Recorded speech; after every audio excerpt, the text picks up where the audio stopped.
ओम नमः। नमो आयरियानम। बोलो परम पूज आचार्य गुरुवर श्री विद्यासागर जी महाराज की जय जय जय। बोले परम पूज मेरी श्री प्रमाण सागर जी महाराज की। आज का दिन हमारे लिए बड़ा महत्वपूर्ण दिन।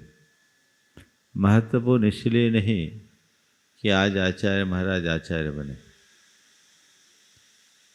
अपितु इसलिए कि आज की तिथि में हमें एक ऐसे आचार्य की उपलब्धि हुई जिससे शुद्ध आचार्य की परिपाटी पुष्ट हुई। अगर आचार्य को आचार्य बनाने की बात की जाए तो हमारा पूरा जिन शासन आचार्यों की परिपाटी से ही आगे बढ़ा है। हर रोज किसी न किसी आचार्य के आचार्य पद पर प्रतिष्ठित होने का दिन होगा, लेकिन आचार्य महाराज को जो आचार्य पद पर प्रतिष्ठापित किया गया, जिस रूप में उन्हें आचार्य पद पर प्रतिष्ठित किया गया और आचार्य बनने के बाद गुरुदेव ने जो कर दिखाया, वो हमारे इतिहास के स्वर्णाक्षरों में लिखा जाने वाला विषय बन गया।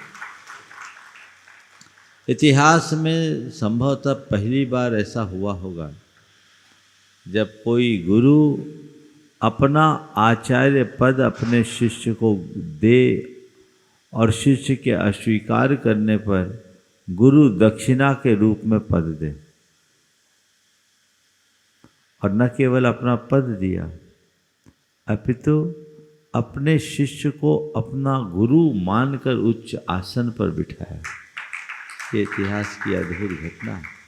22 नवंबर 1972 की ये घटना नसीराबाद में घटी, और जब मैं नसीराबाद गया वहाँ के लोगों ने उस घटना को सुनाया, और वो स्थान पर मैं गया नसिया में, जो सेठी जी की नसिया है, लोग रोम रोम हर्षित हो जाए। ऐसी रोम हर्षक घटना इतिहास की अद्भुत घटना है। मैं सोचता हूँ कि आचार्य ज्ञान सागर जी महाराज ने ये आचार्य पद देने के लिए इतनी मशक्कत क्यों की। वो चाहते, मना कर रहे थे, बहुत लाइन लगी थी आचार्य बनने की, किसी को भी आचार्य बना देते, उनके और भी शिष्य थे उस समय, लेकिन उन्होंने ऐसा नहीं किया। क्यों?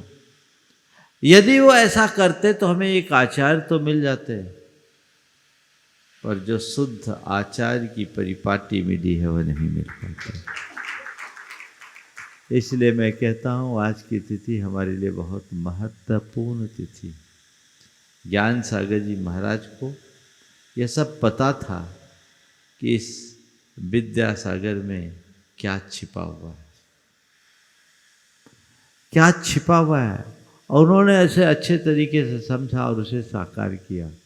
आज यह सब कुछ हम सबके सामने। आचार्य महाराज के मुख से ही सुना है, जब आचार्य महाराज ने बोला अंतिम दिनों में ज्ञान सागर जी महाराज से मुझे क्या करना है, तो उन्होंने कहा था संघ को गुरुकुल बनाना। ये एक वाक्य था, संघ को गुरुकुल बनाना। अब मैं देखता हूँ इन 52 वर्षों में, और मुनि जीवन के 55 वर्ष पूरे हो गए, 57 वर्ष हो जाएंगे। इन इतने वर्षों में वो संघ को गुरुकुल क्या, संघ तो गुरुकुल बन ही गया। त्याग और तप के बल पर जिस ऊंचाई को उन्होंने स्पर्श किया, वो गुरुकुल भी परिवर्तित होकर कुल गुरु के रूप में परिवर्तित हो गया। आज भारत का हर श्रद्धालु आचार्य विद्यासागर को अपने एक कुल गुरु के रूप में मानता है। छोटा सा दूध पीता बच्चा भी आचार्य विद्यासागर के प्रति एक अलग भाव रखता है। ये उपलब्धियाँ आचार्य महाराज के संदर्भ में क्या बोलूँ, बहुत सारी चीज़ें हैं बोलने की, पर आज के संदर्भ में 4 बातें आप सबसे कहूँगा। वो बड़े आत्म साधक हैं, सबसे बड़ी बात, श्रेष्ठ साधक। साधक होना बहुत दुर्लभ है, और फिर श्रेष्ठ साधक होना तो और भी दुर्लभ। जिनकी चर्या और क्रिया में मूलाचार और समय सार दिखे, वो आचार्य विद्यासागर। आज आचार्य श्री ने जो ऊंचाई प्राप्त किया है, उस ऊंचाई के पीछे उनकी अपनी चर्या और क्रिया है। जिस समय आचार्य महाराज की दीक्षा हुई और जब वो आचार्य बने, उस समय देश में लोगों की, मुनियों के प्रति श्रद्धा ही नहीं थी। समाज का एक बड़ा वर्ग, जिनकी संख्या उत्तरोत्तर बढ़ रही थी, मुनियों के प्रति अनास्था रखता था। ज्ञान सागर जी महाराज ने आचार्य महाराज को दीक्षा दी और इन्होंने अपनी साधना और तपस्या के बल पर, अपने ज्ञान के प्रताप से पूरे समाज की दिशा को परिवर्तित कर दिया। यह इनकी साधना का चमत्कार है। वे अनियत विहारी बने, अप्रमत्तता के साथ विचरण किए, निष्प्रहता की मूर्ति रहे और आत्मविश्वास के धनी बन करके जिए। आज हम सबके सामने उदाहरण। पेड़ बड़ा होता है, उसकी छाया और फल का लाभ सारी दुनिया लेती है, लेकिन इतना बड़ा होने पर उस पेड़ को कितना धूप सहना पड़ता है, उसे बहुत कम लोग जान पाते हैं। गुरुदेव का एक बहुत अच्छा हाइकू है।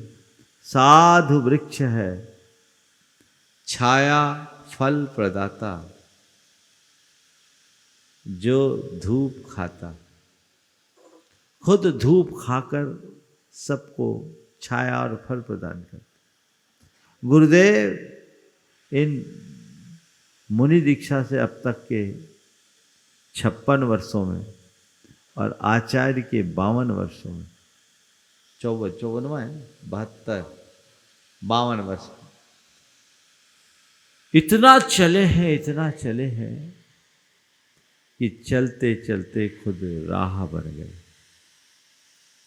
इन वर्षों में वो इतना तपे हैं कि तपते तपते खुद तप बन गए हैं।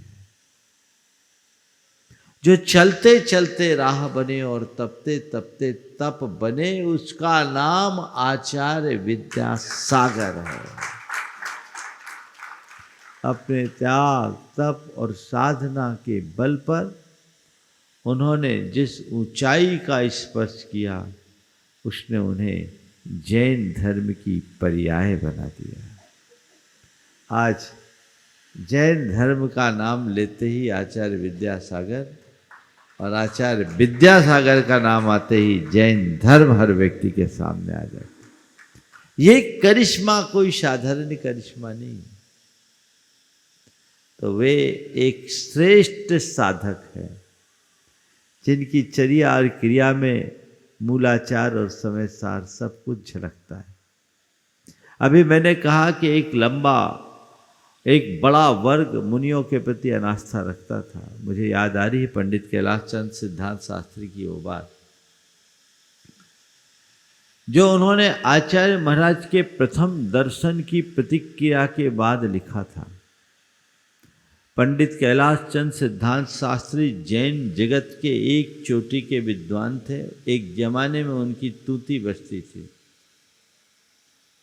जैन संदेश के वे संपादक थे, अखिल भारतीय विद्वत परिषद के अध्यक्ष हुआ करते थे। उन्होंने जब पहली बार आचार्य महाराज का दर्शन किया, दर्शन के उपरांत एक लेख लिखा संपादकीय लेख में, एक अद्भुत नक्षत्र का उदय। ये लेख तो उन्होंने लिखा, ये बात मैंने सार्वजनिक रूप से गुरुदेव के सानिध्य में वाचनाओं में उनके मुख से भी सुना। उन्होंने लिखा उस लेख में कि मेरी तो मुनियों से श्रद्धा उठ चली थी। मैं नमोकार के नमो अरिहंतानम नमो सिद्धानम के अतिरिक्त शेष 3 पदों का उच्चारण भी नहीं करता था। लेकिन जब से मैंने आचार्य महाराज के दर्शन किए हैं, मुझे नमोकार के पांचों पद सार्थक दिखने लगे। उन्होंने उस लेख में लिखा कि मैं अपने उन मित्रों से कहना चाहता हूँ जिनकी किन्हीं कारणों से मुनियों से श्रद्धा हट चली है, वे एक बार आचार्य महाराज के दर्शन करें। मुझे पूर्ण विश्वास है उनकी धारणा अवश्य मिटेगी। आचार्य महाराज जब बुंदेलखंड में आए तो बुंदेलखंड की जनता बड़ी जागरूक जनता रही है और चर्या क्रिया में किसी प्रकार की शिथिलता को स्वीकार नहीं की। लोगों ने रात्रि में आकर देखा कि आचार्य महाराज सोते कैसे हैं। तो भाई हीरा तो हीरा है और 100 टन सोना तो सोना है, कस लो जितना कसौटी पर कसना है। उन्होंने अपनी साधना के बल पर उसे चरितार्थ किया और हम लोगों को अपनी उपलब्धि के रूप में परिवर्तित किया। ये आचार्य महाराज की जीवन का एक बहुत बड़ा पहलू है, जिसे हम दूसरे शब्दों में कहें तो वे मूलाचार और समय सार के जीवंत रूप रहे। वे एक क्रियानिष्ठ साधक ही नहीं रहे, एक अध्यात्म रसिक ज्ञानी भी थे। आध्यात्मिकता और निष्प्रहता से वे ओतप्रोत रहे। उनके जीवन की जो दूसरी विशेषता वह अध्यात्म निष्ठा मुझे गहरे तक बस प्रभावित की। मैंने उन्हें बहुत निकटता से देखा। उनके मन में रंच मात्र कर्ता बुद्धि नहीं, उनके हृदय में लेस मात्र राग नहीं, कर्तृत्व के अहंकार से शून्य। 2 प्रसंग उनके संदर्भ में बताऊंगा। कुंडलपुर का महामहोत्सव 2001 में हुआ। उस 2001 के महामहोत्सव में चूंकि पूरी जिम्मेदारी एक प्रकार से हमने संभाल रखी थी, बहुत भव्यता से वो आयोजन संपन्न हुआ था। 20 लाख लोग सम्मिलित हुए। आयोजन की संपन्नता के बाद चूंकि रोज हम लोग शाम को गुरुदेव के पास आधा घंटा बैठते थे, एक दिन वो अनन्य मनस्क से थे। मैं वहाँ थोड़ा विलम्ब से पहुँचा। देखा सब महाराज चुपचाप बैठे हैं और आचार्य महाराज मुख से कुछ बुदबुदा रहे हैं। मामला गंभीर है। प्रशमाय वनांत माश्रिता, प्रशमाय वनांत माश्रिता, ये एक योगी भक्ति का एक श्लोक था, उसका चरण वो बार बार दोहरा रहे थे। मैंने देखा कि थोड़ा तो टाइम मिलता है। मैंने छेड़ा, बोला गुरुदेव आज लगता है हम लोगों से कुछ गलती हो गई। बोले क्यों, क्या बात है? बोले आप शांति से बैठे हैं, हम लोगों को थोड़ा दिन समय मिलता है, अब पंचकलानक हो गया, कब आप हम लोग घंटी बजा दोगे पता नहीं, और समय नहीं मिलता। बोले नहीं, मैं सोचता हूँ कि प्रशम के लिए वन में आया हूँ और वन में भी प्रशम नहीं, भीड़ बहुत। हमने कहा गुरुदेव, चर्चा का क्रम चला। एक मैंने उसी प्रसंग में कहा गुरुदेव आपका प्रताप ऐसा है, आपने अपना प्रताप इतना बढ़ाया क्यों? गलती तो आपकी। इतना प्रताप फैल गया तो जनता पागल होगी। चर्चा के क्रम में मैंने कहा गुरुदेव आपका प्रताप तो चारित्र चक्रवर्ती आचार्य शांति सागर जी से भी बड़ा है। जिस संदर्भ में मैं ये बात कहना चाह रहा हूं उसे आप ध्यान देखें। क्यों? बोले उनके जीवन काल में भी कई मुनि आचार्य बन गए थे, पर आज आपका प्रताप कितना बड़ा है कि आपका संपूर्ण संघ आपके आज्ञा में बंधा है। संपूर्ण संघ आपकी आज्ञा में बंधा है। उन्होंने जो जवाब दिया वो उनके परम निष्प्रहता और अकर्तृत्व का द्योतक है।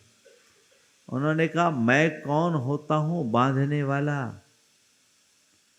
जब तक तुम लोग बात मान रहे हो, बंधे हो, जिस दिन छोड़ दोगे खुले हो जाओगे। ये एक पहचान है किसी महान साधक की। क्रम में फिर चर्चा का दौर चालू हुआ, तो उसी क्रम में मैंने पूछा, ज्ञान सागर जी महाराज की जब समाधि हुई तब आपको कैसा लगा? उन्होंने कहा मुझे बहुत अच्छा लगा। और उस दिन मैं एक लंबे अंतराल के बाद खुले में आसन लगाकर सोया, तो गर्मी थी प्रचंड। ज्ञान सागर जी महाराज को साइटिका का कष्ट था, तो साइटिका की पीड़ा के कारण वो अंदर ही रहते थे और आचार्य महाराज उनकी पूरी सेवा में थे।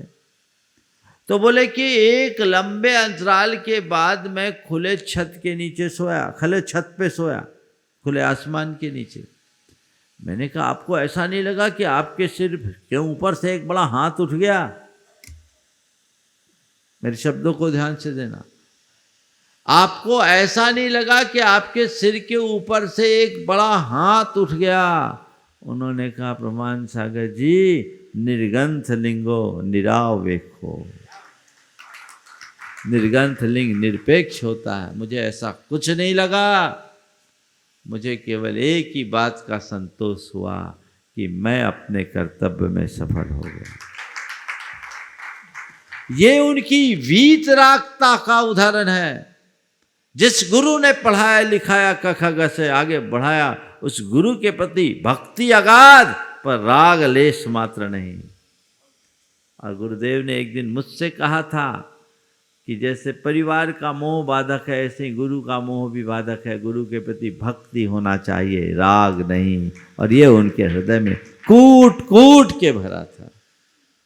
इसलिए मैंने कहा वे एक आध्यात्मिक साधक रहे, श्रेष्ठ साधक, और परे अध्यात्मनिष्ठ रहे। तीसरी बात, वे महाप्रभावक। आज उनका प्रभाव, इतना प्रतापी व्यक्तित्व, जो आता है सब श्रद्धा से नतमस्तक हो जाता है। ये क्यों? ये प्रभाव किसका है? ये उनके त्याग का, ये उनके तप का, ये उनके संयम का प्रभाव है। त्याग तप संयम से पुण्य प्रगाढ़ होता है और उसका प्रताप बढ़ता है। गुरुदेव जब पहली बार अमरकंटक गए, बादल नीचे संग ऊपर, सर्दियों में गए। दुनिया तो हिल स्टेशन में गर्मियों में जाती हो, सर्दियों में गए। 15 जनवरी को प्रवेश हुआ था, टेम्परेचर माइनस पे था। साधु लोग वहाँ के सब गुरुदेव की आगवानी के लिए आए, गुरुदेव की आगवानी के लिए आए, ओवरकोट पहन कर आए। पर ये सब ऐसे निर्गंथ। दूसरे दिन वे लोग सब देखने के लिए आए। रात में कोई आगी वागी तो नहीं तापते, तो यहाँ तो देख रहे बिना चटाई के, रात में सब देखने आ रहे हैं। कुछ नहीं, सुबह 7:45 बजे कार की बोनट पर बर्फ की परत जमी हुई थी, ऐसी कड़ाके की ठंड। और वहाँ पर वहाँ के जो विद्वान साधु लोग आए गुरु की वंदना में, उनने कहा तो एक बात कही कि त्याग और तपस्या की जो मूर्त दिखाई पड़ती है वह सब केवल दिगंबर संतों में दिखाई पड़ती है। आपको भगवान का सानिध्य मिले या न मिले, पर ये जो जीवित भगवान बैठे हैं, इनका दर्शन करने वाले धन्य हैं। ये उद्गार उनके थे जो खुद में एक बड़ी प्रतिष्ठा रखने वाले साधु हैं। आज देश के जितने बड़े बड़े नेता हैं, चाहे प्रधानमंत्री हो, चाहे राष्ट्रपति हो या अन्य, उनके चरणों में जो नतमस्तक होते हैं, वे केवल इसीलिए होते हैं क्योंकि वे महाप्रतापी हैं।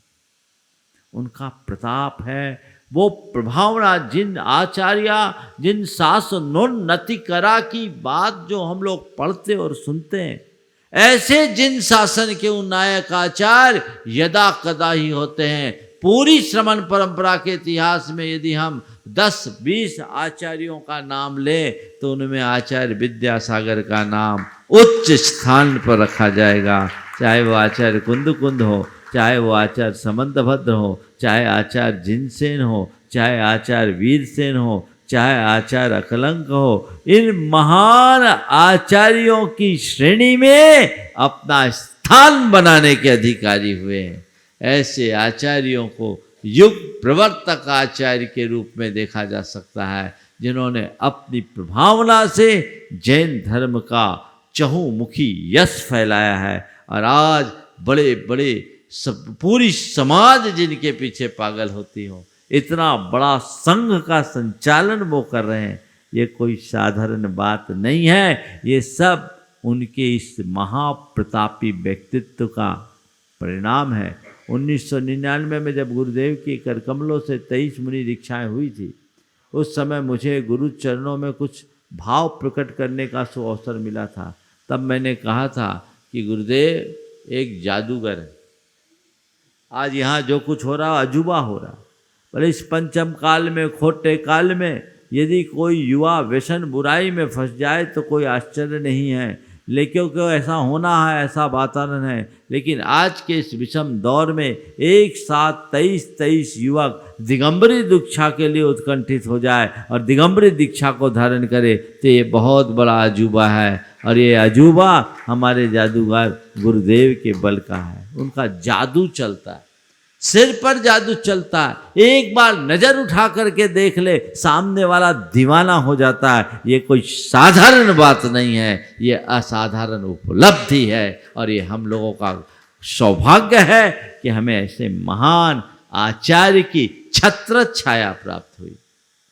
उनका ये करिश्माई व्यक्तित्व हर व्यक्ति को सम्मोहित कर ले, खींच ले, मार्ग में लगा दे। चाहे बच्चा हो या बूढ़ा, नर हो या नारी, जैन हो या अजैन, सबके हृदय में अपना स्थान बनाने का अवसर हर किसी को नहीं मिलता।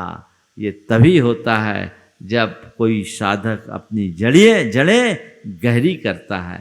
तो ये उनका अनोखा व्यक्तित्व एक अच्छे जिन शासन उन्नायक आचार्य का आज आचार्य पदारोहण दिवस है। और फिर संघ नायक, इतने बड़े संघ का नायकत्व बहुत कठिन है। बहुत से आचार्य देखोगे जो अपने शिष्यों की लल्लू चप्पू करते फिरते हैं, शिष्यों को मनाने में ही समय लगा देते हैं, शिष्यों को संतुष्ट करने के लिए रेवड़ियां बांटते रहते हैं। ऐसे आचार्य बहुत मिलेंगे। किसी भी तरीके से, क्यों, बहुत कठिन है किसी को बांध के रखना।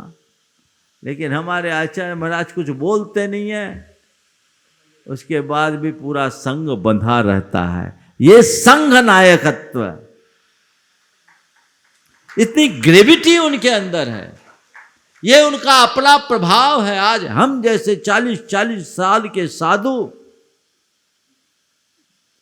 उनके एक इशारे पर अपना सर्वस्व वारने को तैयार रहते हैं और उनके प्रति इतना संकोच जन भय रखते हैं कि कहीं उनकी किसी प्रकार से अवज्ञा न हो जाए। यही तो नायकत्व का सबसे बड़ा लक्षण है।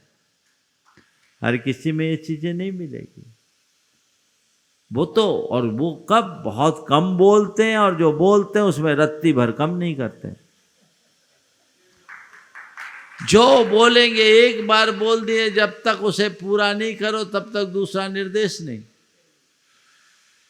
एक बार जो उनने दे दिया वो पूरा करोगे तभी दूसरा काम होगा। ये उनकी विशेषता है।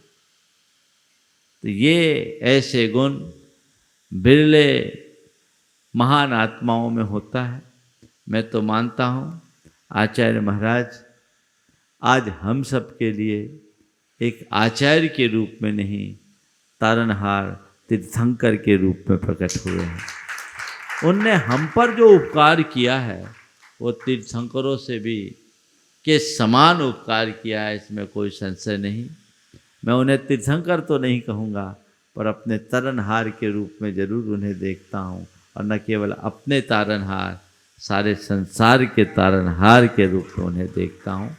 आज के इस आचार्य पदारोहण दिवस के अवसर पर मैं अपनी ओर से और संघ की ओर से आप सबकी ओर से उनके चरणों में अपनी कृतज्ञता भरी प्रणति अर्पित करता हूँ और ये भावना भाता हूँ, हे भगवान, यदि हम आयु किसी की लगे तो हम सब की आयु आपको लग जाए और आपकी छत्र छाया जिन शासन को ऐसे ही मिलते रहे, ताकि आपके वरद हस्त में जिन शासन ऐसे ही फलता फूलता रहे। इस भाव के साथ यहीं पर विराम।